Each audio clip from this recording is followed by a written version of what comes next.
I want to, first of all, welcome anybody who just joined us to our AGA Lunchtime Live. I'm Kimberly Carroll, and I'm the director of Animal Justice Academy. Today, our topic is the importance of activist gathering places.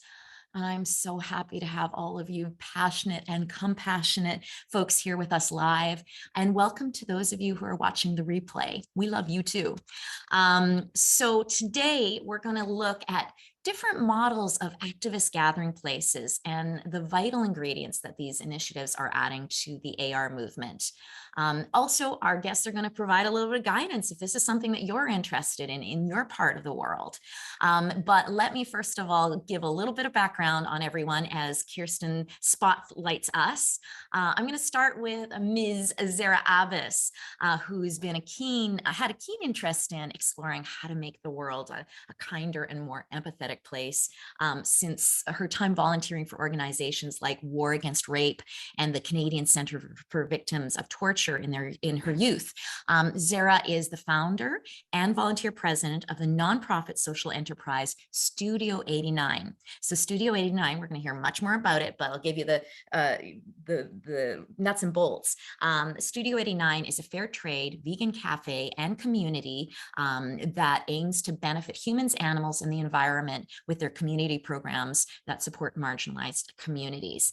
And also Zehra works on an initiative called Green Islam, which strives to highlight the incompatibility between modern consumption and lifestyle practices with Islamic teachings. And we'll find out a little bit more about that. Hi, Zehra. Welcome, darling. Oh, she's not here. Here we go. Kirsten's going to grab you. She had to get recharged, so she's coming up. Hi, Zehra. Don't worry, darling. We got you. Okay, awesome. Almira Tanner is the lead organizer of Direct Action Everywhere, DXE, a grassroots network of animal rights activists working to achieve revolutionary social and political change for animals in one generation. I think we all know DXE here very well.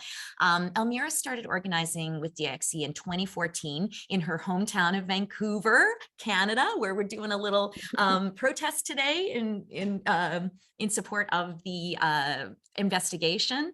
And then Almira made the leap to California in 2016, and she's held this elected position as lead organizer since 2019. And in this role, Almira oversees a team of 12 full-time organizers and hundreds of volunteers, provides strategic guidance for DXE campaigns, trains and mentors activists, and leads their fundraising team. She also is very involved in Direct Action Everywhere's Berkeley Animal Rights Center, the first community center for animal rights in the US. Almira, it's so good to have you here. I'm so glad to be here. Your first time in the AJA community, and there's so much love here for DXE, so we're so happy to have you. Thank you. And last but certainly not least, we have Sue Spahr, who has been devoted to animals, the natural world, and vulnerable humans as far back as she can remember.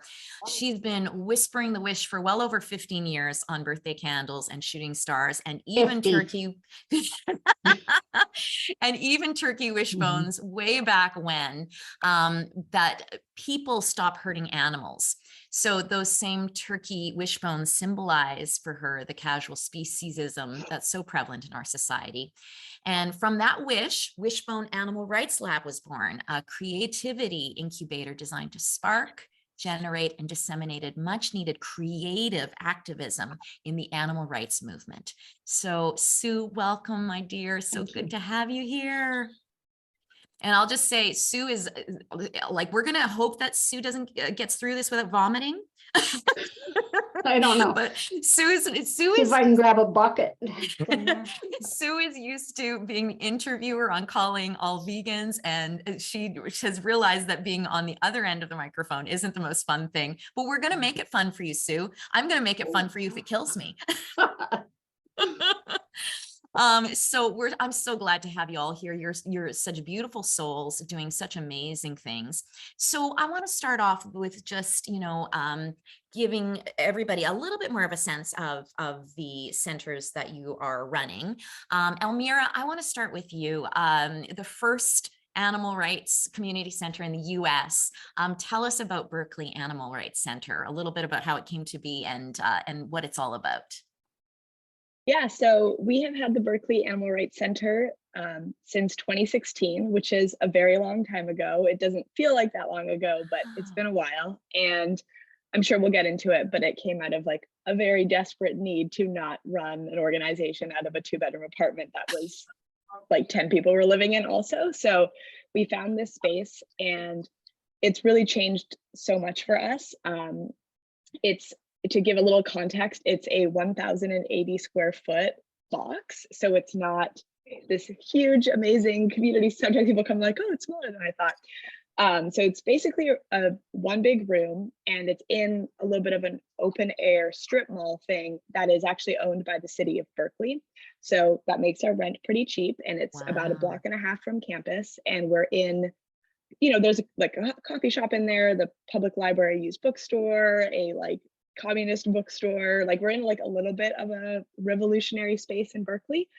And yeah, the center has gone through a lot of changes, especially through COVID, from like what it used to be, which was like almost a little bit of like a vegan store as well, to what it is now, which is mostly office space and event space and everything, which we'll, I'm sure, talk about more. But yeah, that's the Berkeley Animal Rights Center. And in case you're wondering, it's abbreviated to ARC and not BARC, which we had a very huge fight about that almost had people leave the organization of ARC versus BARC. So keep the peace, it's ARC. Okay, excellent. Cool. And I want to hear more about the origin story, but Zehra, let's go Studio 89. Give us a little bit more of a sense of what's happening over there. It's been happening for a few years now. It has indeed. Thank you. Can you hear me okay? Yeah, we can. Wonderful. Oh, by the way, Zehra is at the airport, so we're having a fun time today, but she's game. She's like, I'll be at the airport, but let's do this. And everything that could have gone wrong did go wrong this morning. And there's no chargers in gate 3, terminal B, sorry, terminal 3, gate B. There's just, so that's why I was walking. Call them out. That's why I was walking when you were introducing me. My apologies about that. No worries. So Studio 89 has been around since 2014. However, we were a social justice space, a nonprofit cafe, as Kimberly mentioned. Before we went vegan, it used to say under the logo, Humans, Animals, Planet, and we so naively would serve organic dairy, thinking it was coming from small farms. So once we discovered the truth, thanks to these incredible investigations, we slowly over time converted to an all vegan space. We did not have a vegan board. We didn't have vegan staff. So it was a little bit of a climb uphill, but to match our values, we eventually got there. COVID was a really tough time for us. So that was a period of major transition. We're in a new location now. It's a really shiny location, and it is sponsored by Daniels Corporation. So we're very lucky that we have survived the pandemic. And Zehra, Daniels is a really big developer. Is that right? Correct. One of the biggest in Canada. Amazing. So that was like a little magic wand thing that happened. Indeed. Wow. Yeah. So excellent. And we'll find out a little bit more about that in a second. Thank you, Zehra. Sue, Wishbone Animal Rights Lab in Toronto is the new kid on the block, and your space has a particular focus. Tell us a little bit more about what's being built there. Well, we haven't officially opened yet. That's not until March 4th. But as you said, we are a creativity incubator with, designed to spark, generate, and disseminate all of this much needed creative activism. We want to facilitate animal activism and discourage procrastination and demotivation by eliminating all of these common barriers that people come up against, time and money and know-how. And then that'll just allow the creative juice and the productivity to flow freely. And we have a Bay Street address, which is, we found a really, I won't say cheap, but it is. That's kind of what we all have to keep in mind in this movement. That's right. Yeah. So that's great. And so what we're doing this through a physical space, and we're going to have, well, we actually have but we just haven't opened our doors yet. So a professionally equipped recording studio, a resource center, equipment lending library for on-street activism. So, really innovative and effective activism. And then we have a phase 2 portion that gives activists both online and in person unlimited access to vital strategic and technical know-how. And we're going to do that through workshops and training sessions. And we have a website that's going to house a bank of shareable, vetted campaign ideas, materials, and strategies. And we're going to package them all up and offer them as templates. And then phase 3 is going to be a public welcoming edutainment facility. And that's where visitors are going to experience art shows and interactive multimedia installations, an interactive, a virtual zoo, all kinds of things. So, but that's a little further down the road. But yeah, I think having these sort of facilities around the world is going to go a long way in making veganism the new normal. So, Sue.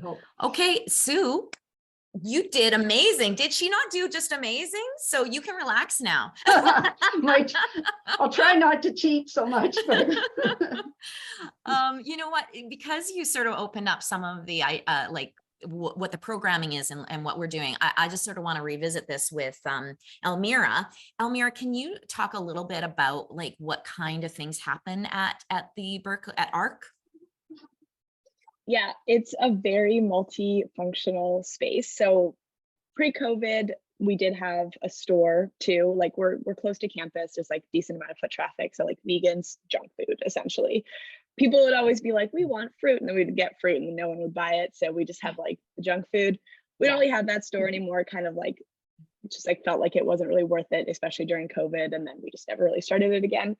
But right now we host events when it's not good weather outside. Like still, we've been doing most of our events outside due to the pandemic. We're in California. We have the luxury of being able to do that mostly year round. Good. But if it's raining or a little bit too cold, we're in there. We have a lot of meetings. So DXC now has about 15 full-time people working in like, doing activism and organizing. And that's kind of like our office is there. So a lot of people are working there on their computers, meetings. And then we're building a lot of stuff, like props, banners. There's, a whole bunch of, storage stuff going on there. Like we still have this giant cardboard bull head from a march that we have there. All of our audio equipment. We have a computer there that you can video edit on. Sometimes we do film videos there. So it is like a lot in one. And we have very much outgrown the space and actually are like hopefully a week away from leasing a brand new, much larger animal rights center. So we will have 2 in Berkeley. And what? That's so exciting. Yeah, we really need an office. That's not one square box with no heat. So yeah, we're excited to upgrade. Oh, amazing. So that is just really cool to hear that it's having such a great effect that you're doubling down on it. So Zehra, tell us a little bit about the programming at Studio 89. As I mentioned earlier, we were a social justice space first and foremost. So our youth social justice committee has been organizing events around human trafficking for many years. There's actually a podcast that the youth put together as well called Human Trafficking in Canada. Quite a direct name. And it's on all the streaming channels. We've also throughout the years, started programs like Youth and Seniors Connect. We've done loads of mental health stuff through the arts, social justice through the arts. But I'd like to share with you a program that is really close to my heart, and that is just before closing for the pandemic in 2019, in the Muslim holy month or the Islamic holy month of Ramadan, we had organized, because we're in the city of Mississauga and we have a large immigrant diaspora, including Muslims. So we had organized an event to battle Islamophobia during Ramadan, but it was also an interfaith, plant-based, zero waste event. It was an iftar where everybody had their the meal that happens at sunset all together. It was held at a mosque near the studio location, and we had about 180 people attend. It was sponsored by Veg Fund, and the food was made by Animal Liberation Kitchen. It was Wow. extraordinary, a very well-received event. After this event, I had loads of fellow Muslims reach out to me to say, this really opened my eyes to animal rights in our religion, or taking care of the environment in our religion. And I had non-Muslims reach out to me and say, this really helped me with Islamophobic tendencies that I had, or thoughts that I had. And so I love how holistically, I like to call it holistic empathy. I can't find a better term. If you have any, please share them with me. But this concept that all oppression is connected, and to have empathy for one type of oppression or those that are oppressed, ideally we want a world where we're kind of seeing the connections, the interconnectedness and the interdependency between humans, animals, and the environment, and just being more compassionate and kind in a more holistic way. So those are the kind of events that really get me excited. And this year, somebody mentioned the center in Lebanon. We're having conversations with groups in London, in Lebanon, in Morocco, in Singapore, in Malaysia, to actually host this event on the same day later this year. We just have a couple of mountains to climb. If we can manage that, we're turning this into an international event. So kind of cool. Love it, Zehra. And your model is just, it's really cool, you know, to be accessible for all social justice movements but with the through line of veganism and honoring animal rights as well. So we're already seeing three, you know, quite different models of activist gathering spaces. And I think we all here probably have a pretty good sense of why gathering in community is so important as social justice activists. But I just want to know, folks, are there also reasons particularly important to have gathering spaces for animal advocates, would you say? Sue, let's start with you. What is it about the animal advocacy sort of movement that really calls for these, you know, gathering places and in-person gathering places? Well, I guess, I mean, our world is so heavily indoctrinated and speciesist, and compared to other social justice movements, animal rights is the new kid on the block.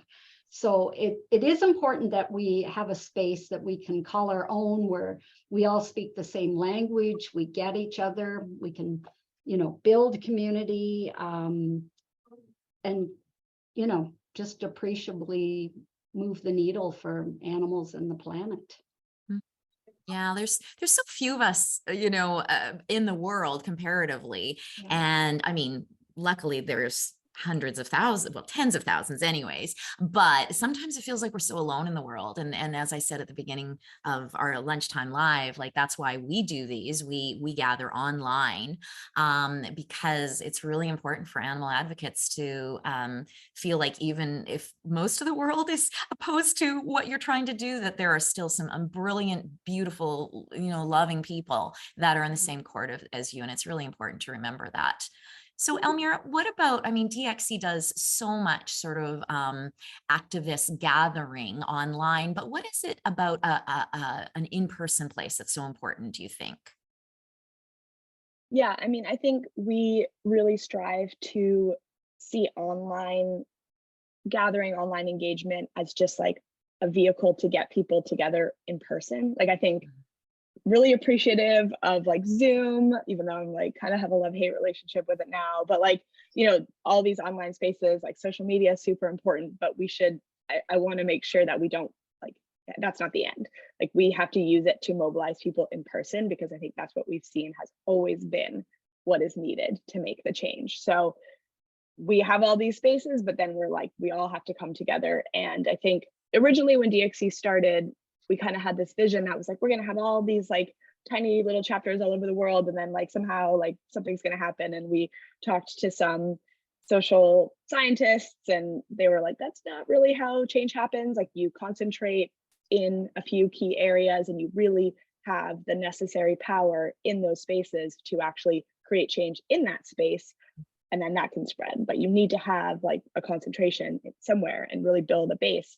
And that's when we were like, okay, Berkeley. And it was around this time when, you know, we were already kind of gathered in Berkeley, but when we really were like, we're going to double down on investing in building a strong community in at least one location.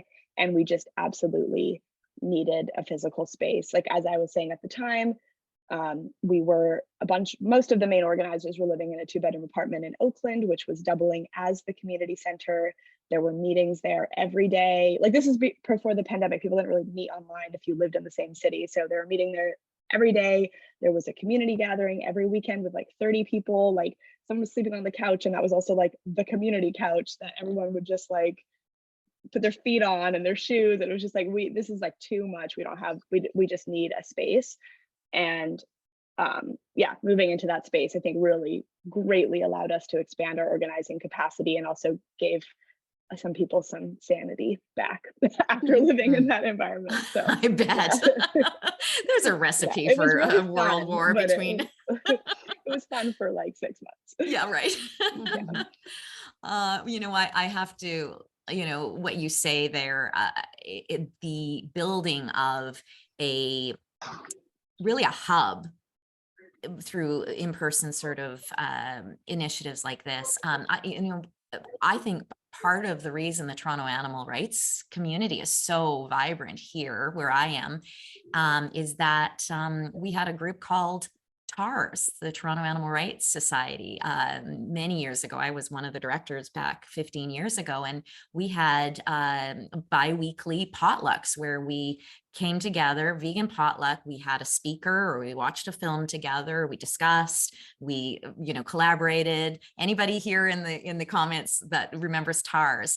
And I really do feel like that was that planted the seeds for a really robust movement that now when I go out to protests, I don't recognize anybody, you know, like there's so many people like that have been drawn in. So, Zehra, what have you seen as the advantages of having this sort of in-person hub?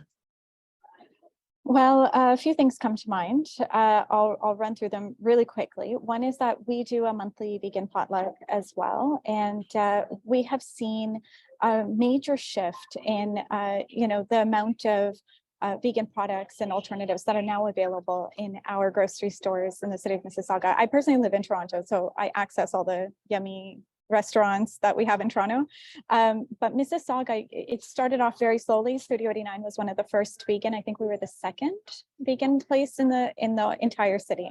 Wow. And yeah, and that's why there was so much resistance from the board. They're like, this is scary, especially for a struggling nonprofit.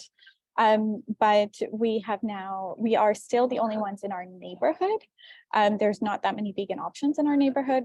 It's all in terms of all vegan spaces, but there definitely is this sense of community that happens when people come together, which also happens online. For me personally, I've gathered strength from the vegan community online and then found deeper strength in the community in person. Mm-hmm. And I'll also say that because we're a space that we employ young people who are living with mental health issues or who are living with disabilities, intellectual disabilities.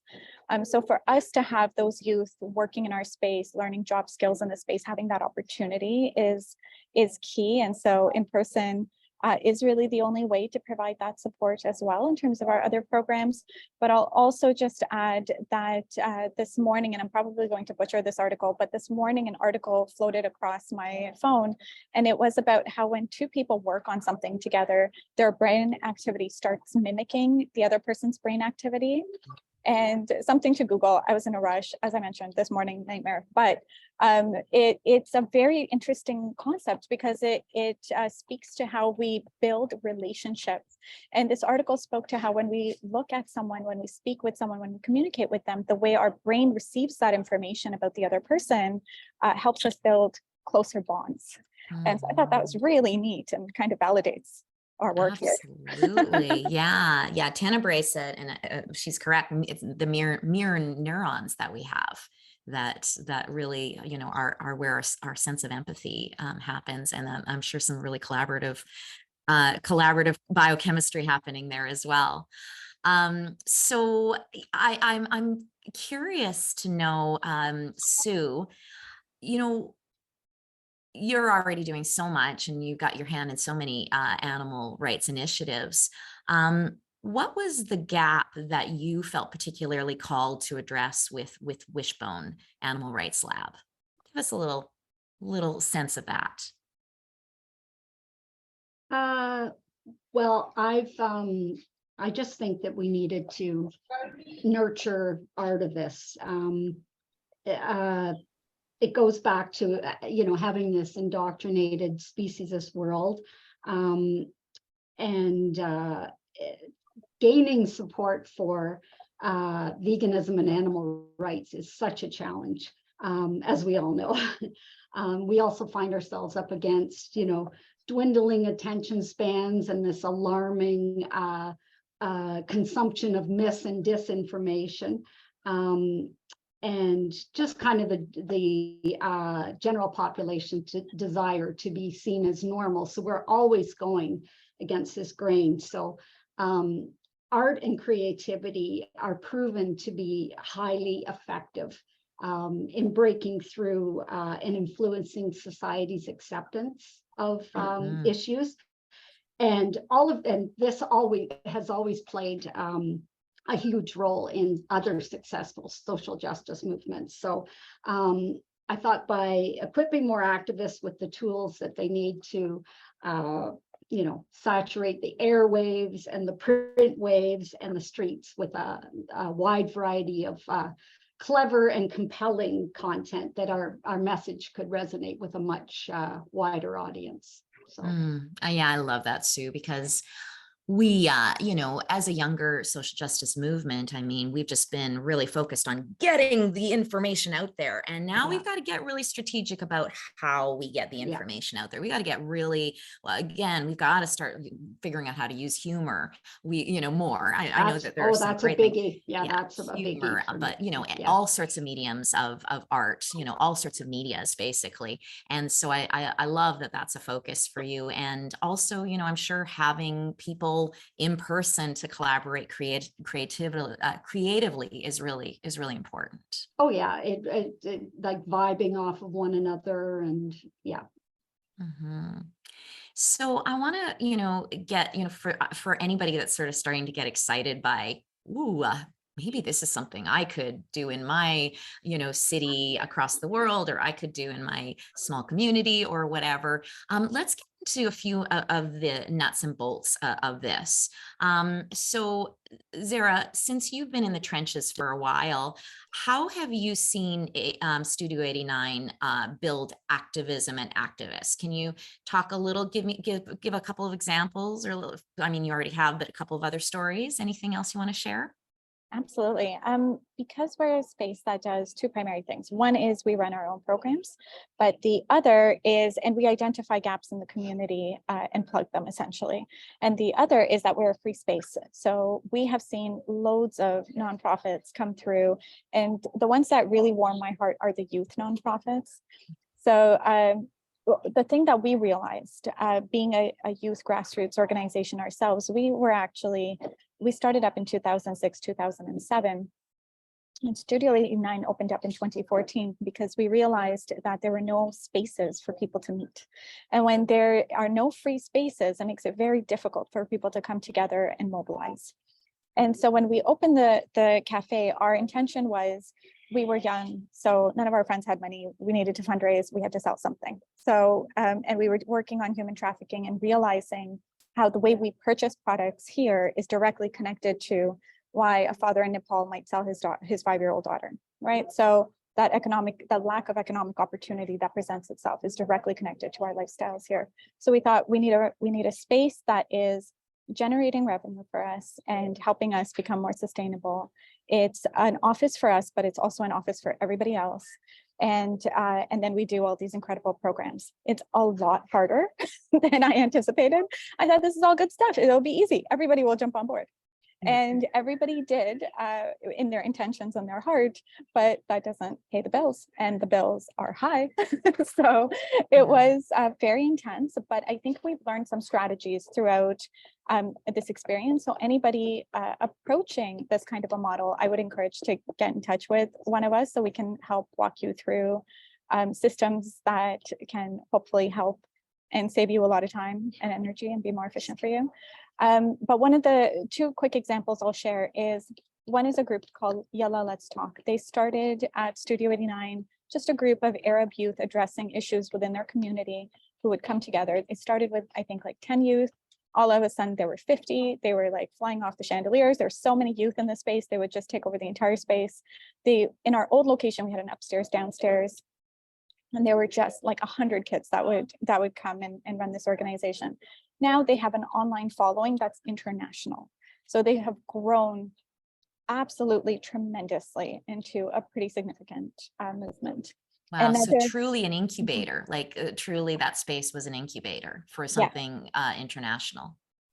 And in the future, we'd like to be able to help these organizations coming into our doors with more than just providing a space, by providing, workshops. I myself benefited from going to Toronto and taking workshops on grant writing and how to run a nonprofit and things like that. And I'm hoping that we can do a better job of that in the future as we have more resources coming to the organization.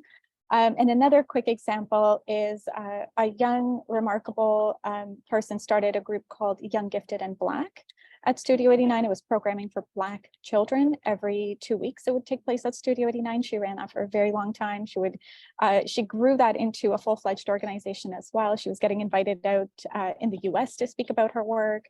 And now she's studying in the US. So she no longer needs our space currently, but we're hoping she comes back. But we have lots of such stories and groups that utilize the space. It's really great to see.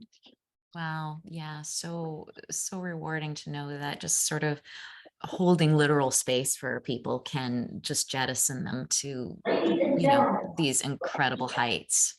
Wonderful to hear, Zehra. Almira, what have you seen, ARC help cultivate? What are some sort of things that have warmed your heart around ARC? Gosh, you'll never know like what would have happened if you hadn't got a space, but I really don't, I think it really, really helped DXE get to the next level, just in terms of kind of like what Zehra was saying, like space. People need space to meet. We needed people, more than just 5 people organizing this network. And in order to do that, we needed to have a lot of people and a space and place to come to. And, again, like in terms of bringing new people into the community, before we had this space, we were in this apartment. It was like the 4th floor of an apartment building. Like maybe if you're a new person, you're like, I want to go to an apartment building on the 4th floor with people I don't know. Like that's a little weird. But like this is like a space that has like windows. If you're like shy, you could like walk by and be like, I'm gonna suss it out before I go in. And so I think it's just like I think like every month we have over like 100 people, maybe like less in COVID, but like 100 animal rights activists coming, maybe like 30, 40 new people every month coming to events at the space and just like having it. And then, we do have other groups use it, less so just because we are often always using it. And so when other people want to use it, we're like, oh, it's like our time. But it's really just made a whole bunch of this possible. And it's just opened up your hard doors. to imagine like what we would be doing if we didn't have it. Mm-hmm. Yeah, it's a sort of a way of opening your doors to just a wider community. So love that, Almira. Mm-hmm. Sue, you're just starting and doing the official launch in a couple of weeks. Have you been surprised by the reaction of Toronto AR activists to this project? Or is it what you kind of expected? Yeah, not at all, actually. We've always had a really thriving, robust animal rights community here in Toronto. And, we haven't even officially opened our doors, and, they're beating them down like to hold community building events. And, we've had strategy meetings already, like for different AR groups. Even DXE held a little practice session for their anniversary for the demo that they were doing. So, and that demo just happened to be right across the street from where we're located. I mean, we're right downtown where everything's happening. In the core of Toronto. Yeah, it's crazy, the rent that we pay for what we're getting. So, but yeah, no, it hasn't surprised me at all because yeah, Toronto has always had a really great scene. So yeah, I mean, things, you know, like with everywhere, things did die down a little with COVID, but yeah, we've always loved just getting together and, you know, like, yeah, hugs are important. Actual hugs in the animal rights community are really important. It's a few times. We're slowly getting back to that, right? People are still kind of, don't know. Yeah, that's true. Can I hug you? That's my refrain. Can I hug you? Yeah. I'm starting to just go in for it now, not even asking. Yeah, just like the old days. Yeah, that's right. Consent, Sue. Yeah, that's right. Yeah. So let's talk about some of the challenges for you folks in your initiatives and how you're navigating those. What are some lessons in your journey that you might want to impart on anybody who's looking to do this in some sort of capacity? Let's start with Almira. Almira, what are some advice, like if you were to start this all over again, anything you'd do differently or any advice that you'd like to give? I think I think one of the main challenges for people will be finances. I think we're in a pretty good position because like DXE is like, we're I would say relatively large organization. We're not PETA or anything like that, but we're not the scrappy grassroots group we used to be. And so the Friends of DXE nonprofit is like pays the rent for the space. I raise all that money, so I know how much it is, but like we have like a pretty good financial arrangement, and it's not like we're stressing every month if we can pay the rent. But I think that would be a big thing, is to build up that funding base first so that you feel like you have at least maybe like a year that you can get through, because we didn't make any money. Wish I'd talked to you before today. Yeah, I mean, like it sounds like Zehra's got the food situation down. Like we were just giving snacks to people for the community as I was like making like $100 a month. So it was not very an effective way to do that. We did have like a membership program, like people become like members of the Animal Rights Center, and we got like a t-shirt, and then like, that helped a little bit. And yeah, I think also like starting small for us was the right call, because it's a really like great rent because it's run by the city of Berkeley, terrible facilities because it's run by the city of Berkeley. Like we don't have any heat, or like electricity is really shoddy. So we can only plug in one space heater and like the whole thing before all the fuses blow. And like, so like we're ready to upgrade, but that was like what we needed at the time. It's like what we could manage at the time. And now we have a little bit of a proof of concept. So I think it was like, that was the right call. Is like, you don't have to have everything that you want in one space, and you can grow into it.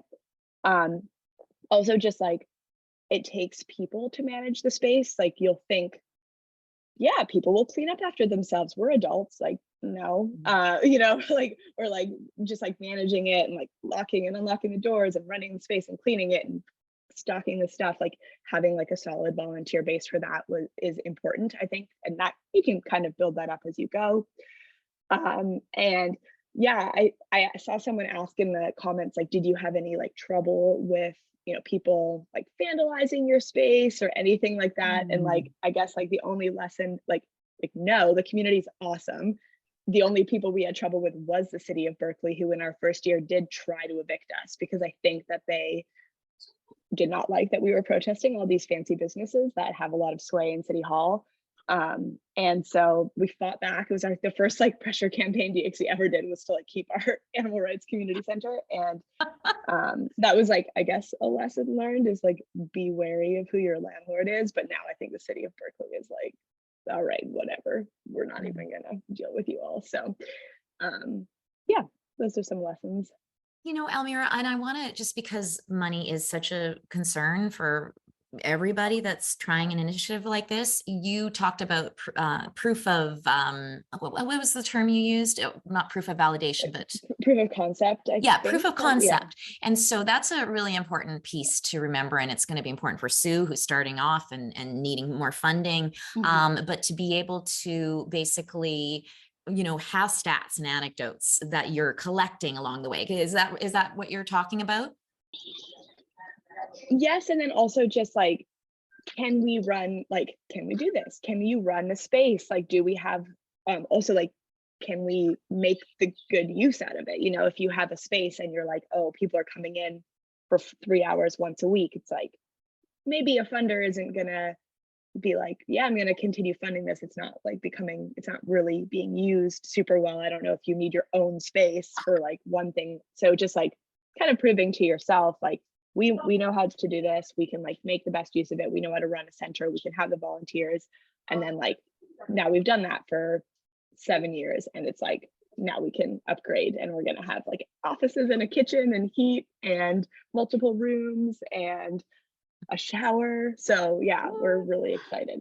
I'm like, I don't want to jinx it because like the lease has not gone through yet, but it should be good. Good. Oh my gosh. You're going to have to send pictures. We're going to post in the AJA group so that everybody can, vicariously enjoy this space. I wish I was at the Animal Rights Center right now because I could show you our awesome mural, but I'm in my house, but it just, timing did not work. So I have to go somewhere else after this, but amazing. I don't have the street cred of these other two ladies in operating centers, but yeah, I am, obviously time and money are the challenges, but I've structured this in phases. So it's going to be rolled out as funding, time, and practicality and people power permits. So, Yeah. And Sue, you've been really smart. And I know you really like to go for the gusto, and you have this very big idea of what you want Wishbone to grow into, but we've talked about it, and you did like, let's just do it. Let's just start small. Right. Yeah. And that's what you're doing. You're testing it out. You're growing. It's kind of like, start it and you will figure it out. Yeah. I think, I had to just go for it so that, rather than just talk about it, it wasn't getting me anywhere. So it kind of, self-actualizes or whatever. Once you start something, then people see it, hey, this is an idea, and then it just grows from there. But just blah blah blah about it, it wasn't getting me anywhere. And so to find a way to be able to do an initiative like this in a small way that's not going to break the bank, that's doable. So for Sue, it was about finding a smaller space and then being able to expand. And same with Almira, and also Zehra started off in a smaller space. But for some others, it could be just renting a community center once a week, or starting in a smaller way. Maybe it's not your own space to start off with, but you get that sense of a gathering community around it.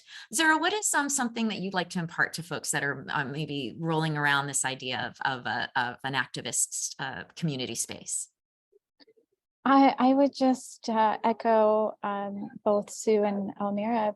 It's strategy. It's a combination of strategy, money, and people power all coming together. And I think, risk mitigation to one's best ability is key.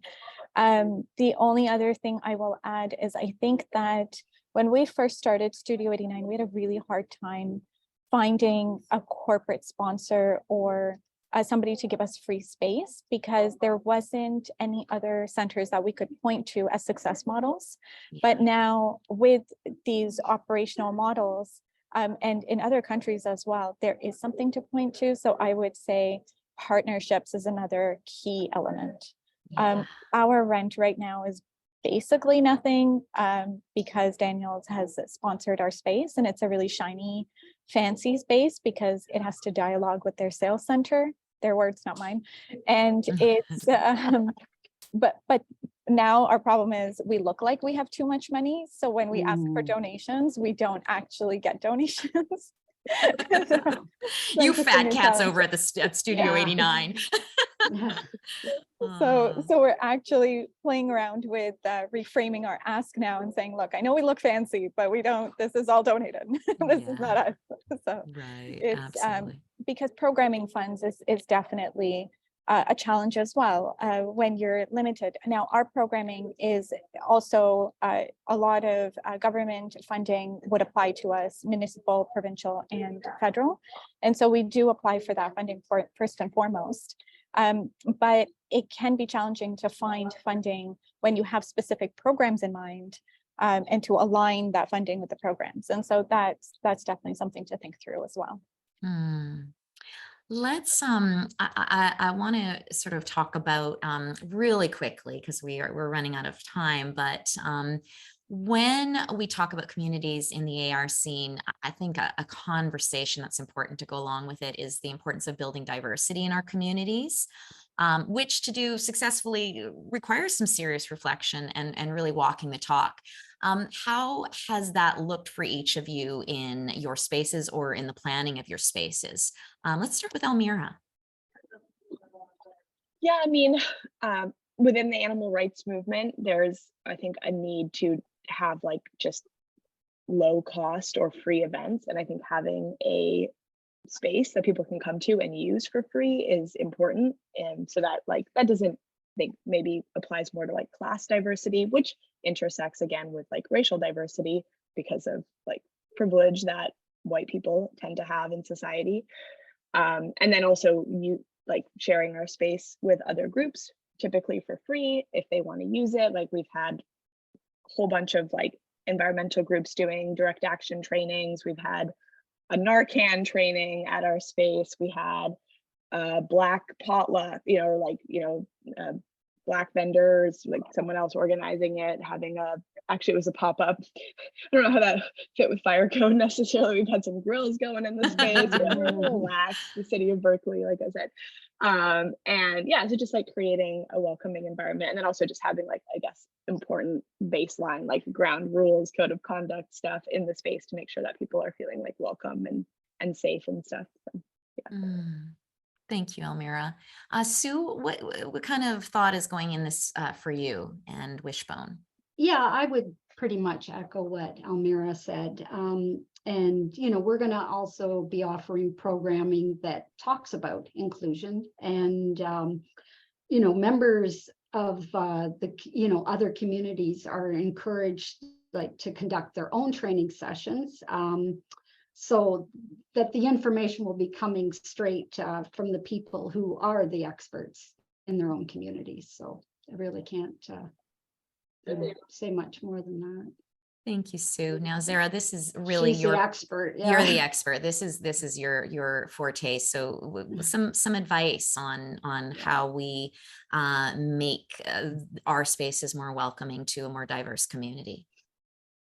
I think one of the things that I think we've done well, and it hasn't been easy, but opening up our space to everybody as a free space has done tremendous things in terms of building relationships with other activist groups. Yeah. So I kind of copy and paste Almira's answer here, with just the exception that we have all sorts of social justice organizations walking into our doors, and we get to plant the vegan seed with all of them.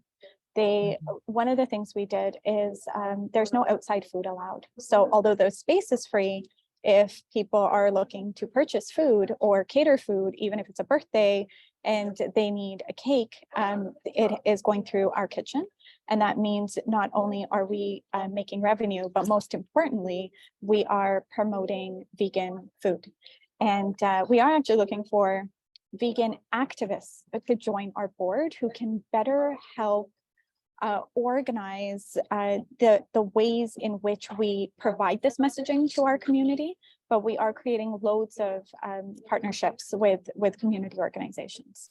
Amazing. Love it. Okay. So I just, please, this is a big note, full stop, that Zehra and Studio 89 are looking for vegan activist board members actively. So Zehra, how are they best to get in touch with you if they're interested in this opportunity? I am really easy to find on all social media. I'm also, I can put my email address in the chat, and so please get in touch, because our youth social justice team, we have, I think, one vegan person, and our operations manager recently converted to veganism as well.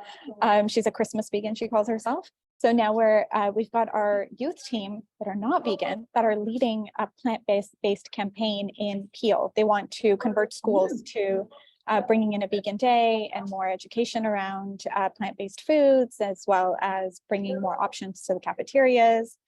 So we have a lot of work to do, and that's why we need the activists on board. Beautiful. Love it, Zehra. I didn't even know about that last initiative. We'll have to talk about that. I have to hook you up with some folks. Okay, so I really want to talk about quickly expansion. Are you all seeing your initiative as a one-off, or are you seeing it a little bit more as a template for something that can be created in multiple places? Let's start with you, Almira, because I'm sure there's probably been talk at DXE, like, should this be somewhere else? Should we be taking this elsewhere? Yeah, I guess, like, somewhat helped with or maybe probably just mostly the inspiration for an animal rights center in Utah, which, to be honest, I'm not 100% sure if it's still active. I think it may have been a COVID casualty, but we do have the Seoul Animal Rights Center in Korea. It's awesome. I've never been there, but I've seen pictures. And so, yeah, that's like, we have one in Berkeley and we have one in Korea. So it's very international. Would like to fill some gaps, but I think, as I was saying, like, I think having that, like, solid base that can really, like, you're like, I feel confident this community isn't gonna kind of fall apart. And I mean that in the best way possible, but if anybody's been involved in grassroots organizing, communities come and they fall apart and then they come again, and it's just how things go. And I think having, like, waiting until, like, you're pretty confident in the set of organizers, they can withstand some storms. There's going to be drama. People are going to fight over arc or bark, and, like, it's not going to fall apart. That's, like, when we're ready to invest in another space. And so right now that other space is going to be also in Berkeley, but we have thought about, maybe smaller spaces in, like, hubs around California, possibly Sacramento. We may be launching a campaign in Sonoma County, which is about an hour away, and, like, having a little hub there. So those are kind of the very local, or so you're gonna start and yeah, amazing. And eventually from Berkeley, you're gonna reach Vancouver, your hometown. I was just there like 2 days ago, and first time back, and it was amazing. Man, I really do love Vancouver. But yeah, the city, Berkeley's I'm sure, awesome too. misses you a lot. Zehra, how about you? I mean, now that Daniels is on board, I mean, could they be taking this bigger?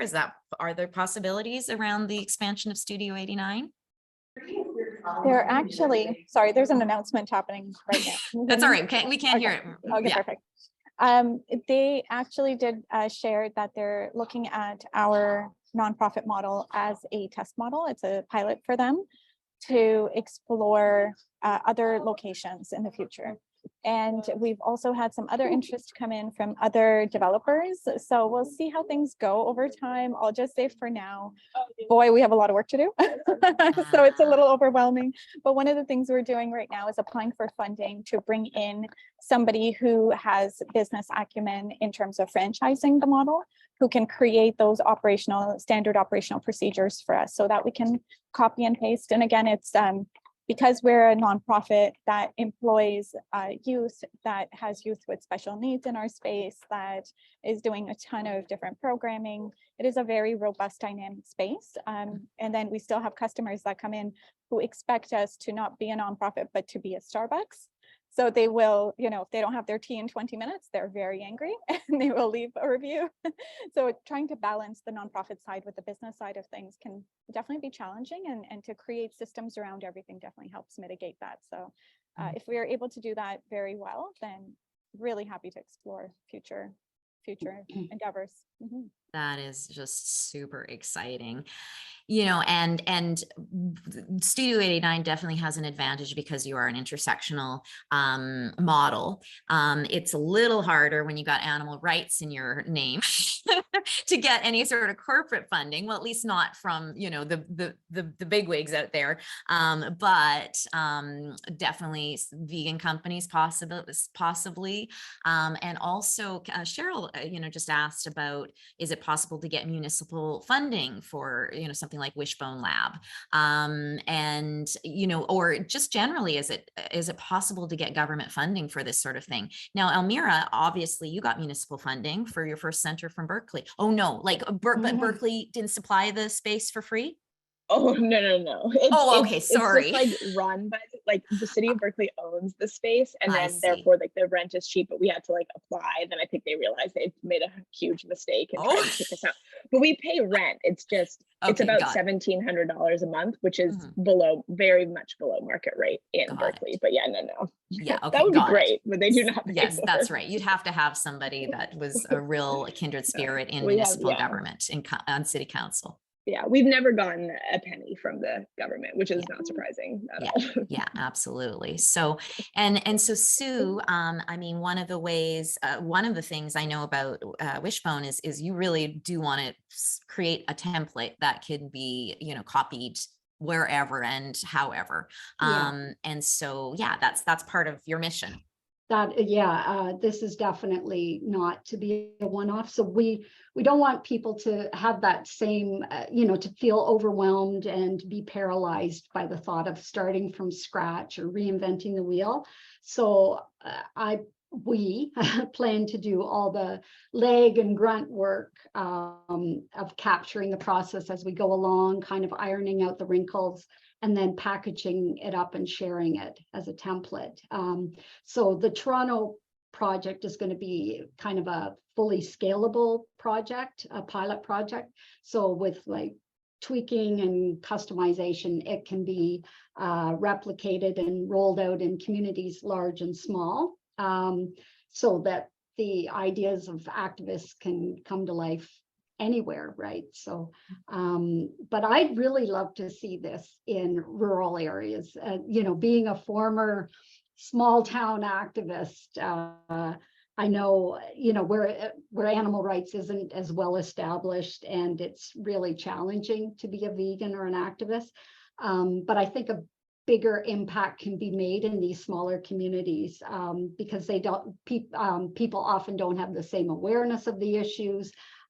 They're likely going to get a lot more media coverage when when somebody's bringing up these sort of issues.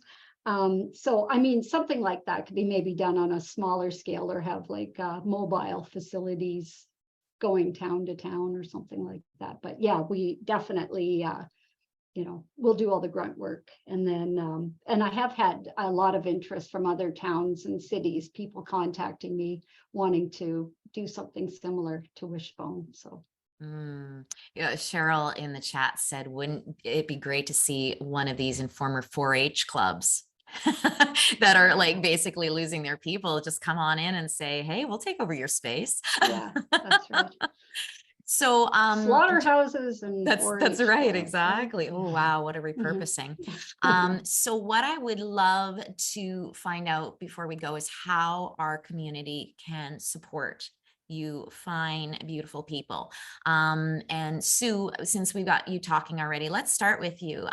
You are doing a GoFundMe campaign just to help, keep some of the launch sort of coffers moving and flowing. And we're going to put a link in there for folks to be able to thank you. Donate to that. Anything else? How about attending the opening? Oh yeah, we are having our event on March 4th. So if you visit the Animal Rights Toronto the calendar, you can see details about that, or on Facebook as well.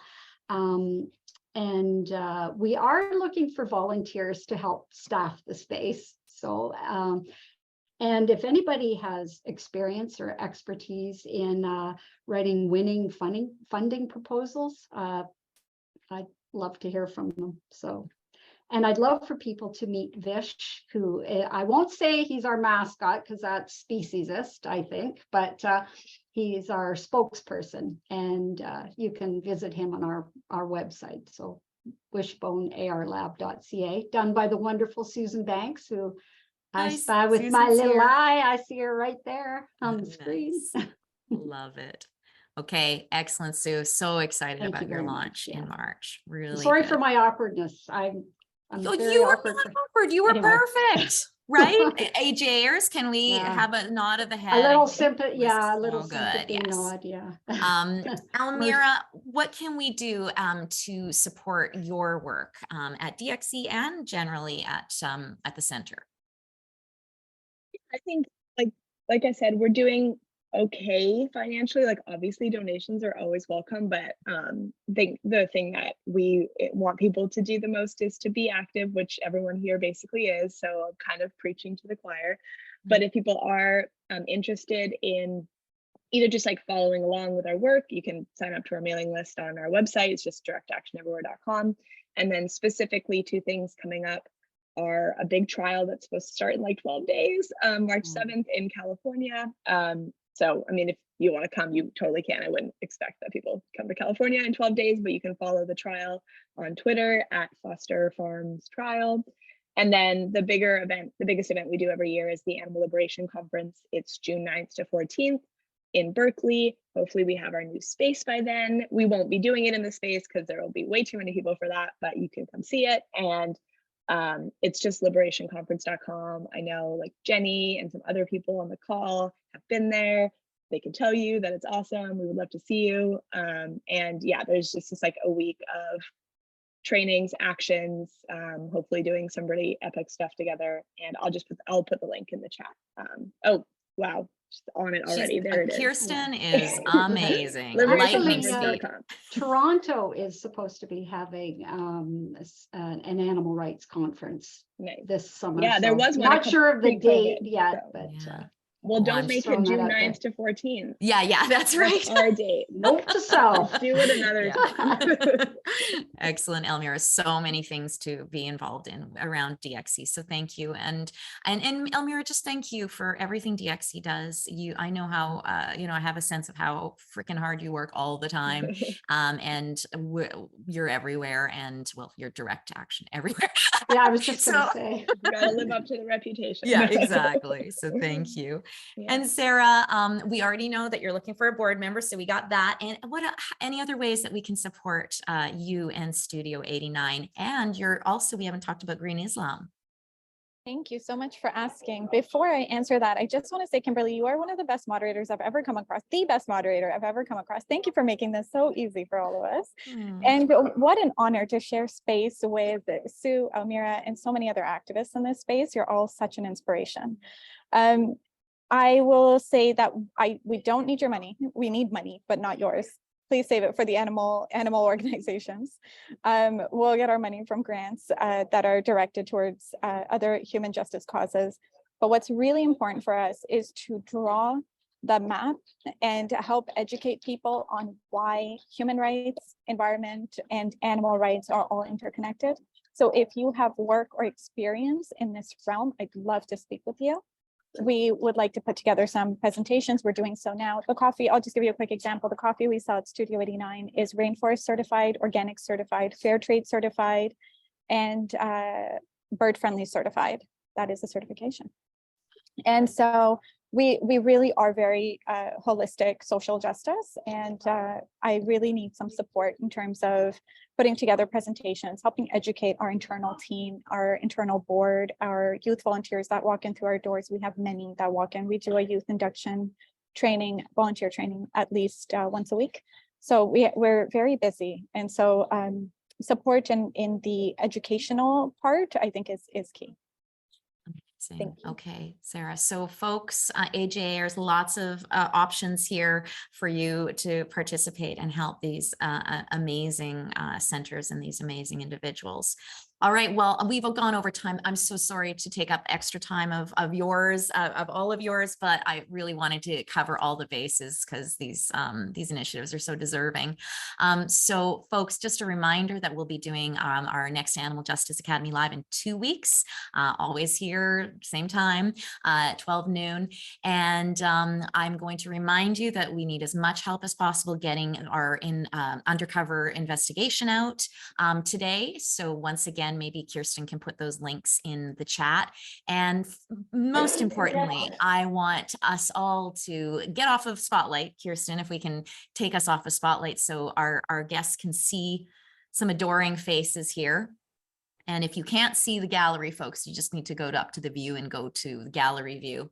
And AJers, can we give a big AJ thank you to Almira, Zehra, and Sue.